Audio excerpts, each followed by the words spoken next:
Bonjour à tous, alors aujourd'hui c'est atelier étalonnage de jauge à essence. Alors on va commencer par vidanger le réservoir et le retirer. C'est parti.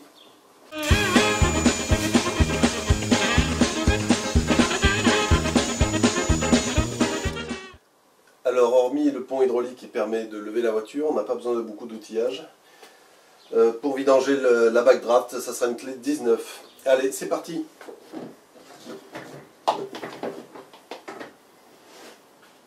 Un bidon, un entonnoir, la clé de 19.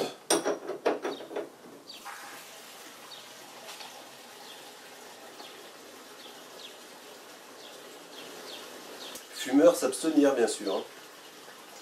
Alors voilà, on arrive à la fin de la vidange. Alors pour la suite des opérations, je vous explique comment ça se passe. On commence par desserrer deux petits colliers. Donc vous avez un collier qui se situe là. Et ensuite, vous avez un autre petit collier qui se situe là. Voilà. Et d'un.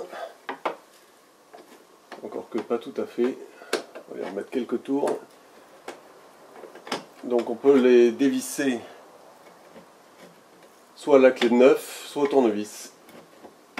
J'ai choisi le tournevis car l'accès est plus facile. Ceci dit, il ne veut pas venir. Voilà. Bon, le collier est desserré, ça c'est une certitude. Et voilà, bon, on tombe un peu. Rien de bien méchant. Ensuite, le petit tuyau de reniflard, toujours au tournevis.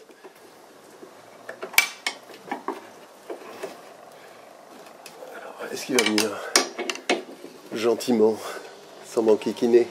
Il faut forcer un peu quand même. Bon, celui-là, il a décidé de m'embêter un peu. Il ne faudrait pas trop forcer pour rien casser. Et accessoirement me faire tomber la voiture dessus. Bon, changement de stratégie. Le petit tuyau de renifleur ne veut pas se déboîter par le bas. Il y a un collier en haut, donc on va l'attaquer par le haut. Je ne sais pas si vous allez le voir sur la vidéo. Et le tuyau est toujours aussi compliqué à sortir. Ça y est, je l'ai eu.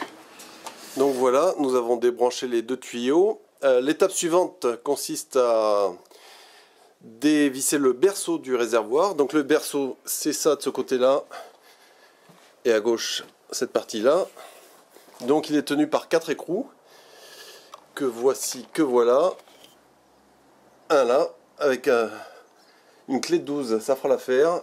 Idem de l'autre côté. Et ensuite pour l'arrière, ça se passe au niveau du coffre. Juste vers la fixation des quick jack. Alors on voit pas bien parce qu'il fait très sombre, mais c'est de la clé de 12 aussi. Donc une opération sans difficulté.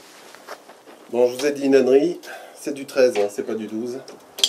Et vous voyez, ça vient très bien. Et bon voilà, les 4 écrous du berceau sont sortis.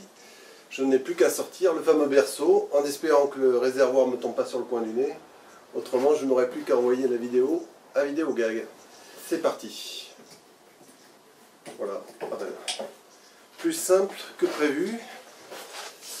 Le deuxième. Voilà. Je vais pouvoir faire un peu de nettoyage. Et le réservoir.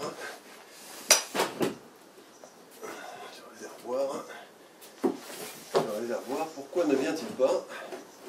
Si.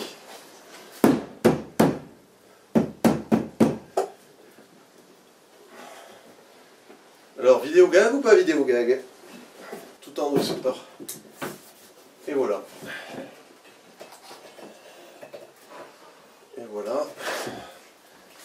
Il va falloir que j'enlève les connexions.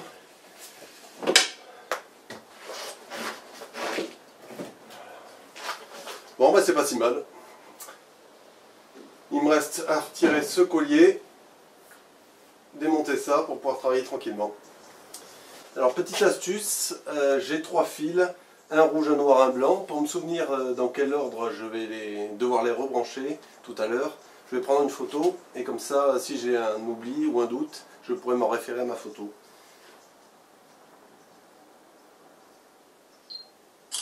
Voilà, c'est dans la boîte. Donc voilà, pour cette première étape, j'ai mis environ 1 heure avec les manipulations en vidéo que vous imaginez bien. Pas de souci majeur. j'ai bien mérité ma première pause. Donc à la vôtre. Bilochon, si tu me regardes, à ta santé. Ça fait du bien. Voilà, la pause est terminée. On va s'atteler au démontage de la jauge. Donc là, il y a 5 vis. C'est de la clé Allen. Donc rien de très compliqué. On continue. Voilà, avec un peu de matériel, ça va très très vite. On l'a une. Et ainsi de suite. Alors voilà, première surprise, je m'attendais à voir une jauge à flotteur. Et c'est une jauge électronique. Ce qui ne devrait pas poser plus de problèmes que ça. Parce qu'en fait, sur la jauge électronique, voilà. J'espère que vous voyez bien, pas tellement. Je vais essayer de faire la netteté. Voyons. Donc on retrouve bien les emplacements pour nos 3 fils. Et ensuite vous avez 2 molettes de réglage, une pour empty, donc vide, et une pour full, donc réservoir plein. Donc ce que je vais tenter de faire maintenant, c'est de la rebrancher. Donc on va considérer que le réservoir est vide. Et je vais pouvoir contrôler au niveau de mon tableau de bord que ainsi monté, l'aiguille est à 0 sur un réservoir vide. Ensuite je remplirai le réservoir. Et je vérifierai au niveau du tableau de bord si l'aiguille est tout en haut, sinon je jouerai sur cette petite molette. Voilà, et bien écoutez, on y va. Alors voilà, j'ai rebranché, j'ai mis le contact. On voit que l'aiguille est un petit peu en dessous du E de empty, donc je vais essayer de jouer sur la molette pour faire caler cette aiguille pile poil sur le E. Alors voilà, c'est fait pour le réglage à vide. Alors je vous préviens, c'est extrêmement fin comme réglage, on touche à peine à la molette. Et l'aiguille peut passer de moitié à 0, donc il faut y aller tout doucement. Mon nouveau changement de méthode pour faciliter la tâche, plutôt que remplir le réservoir, nous allons remplir ce verre à bière. Je laisse passer la moto. Le verre à bière va tromper la sonde et lui faire croire qu'elle flotte dans un réservoir. Ch'tinaja, à ta santé. Donc je vais faire un premier test en remplissant le verre à bière à moitié.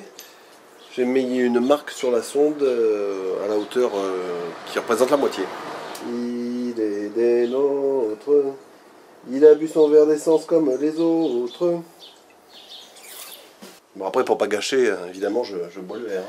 Donc là la sonde elle flotte à moitié dans le carburant. J'ai plus qu'à les contrôler. C'est bien ça, j'ai plus qu'à les contrôler au tableau de bord. Bon ben c'est génial, hein, ça fonctionne parfaitement. Le verre est à moitié plein. Et la sonde de carburant est à la moitié. Donc maintenant je remplis mon verre à fond. Et on refait la même expérience. Je reviens au tableau de bord pour vérifier que la jauge est bien sur le F de fuel. Et si c'est pas le cas, je ferai avec la petite molette de remplissage le réglage ultime. Bon, cette fois le verre est plein. Donc là je constate que l'aiguille n'est pas exactement sur le F. Donc il va me falloir jouer sur la petite molette sur la sonde de réservoir, pour que cette aiguille soit pile poil sur le F. Bon voilà, c'est fait. Une fois de plus, c'est extrêmement sensible, hein. Il m'a fallu moins d'un quart de tour pour faire remonter l'aiguille. Donc on y va tout doucement. Écoutez, je crois que je vous ai tout dit sur cette opération. Il n'y aura plus qu'à faire un bon nettoyage, faire l'opération inverse, c'est-à-dire tout le remontage. Et puis je suis bon pour aller faire le plein d'essence. A très bientôt.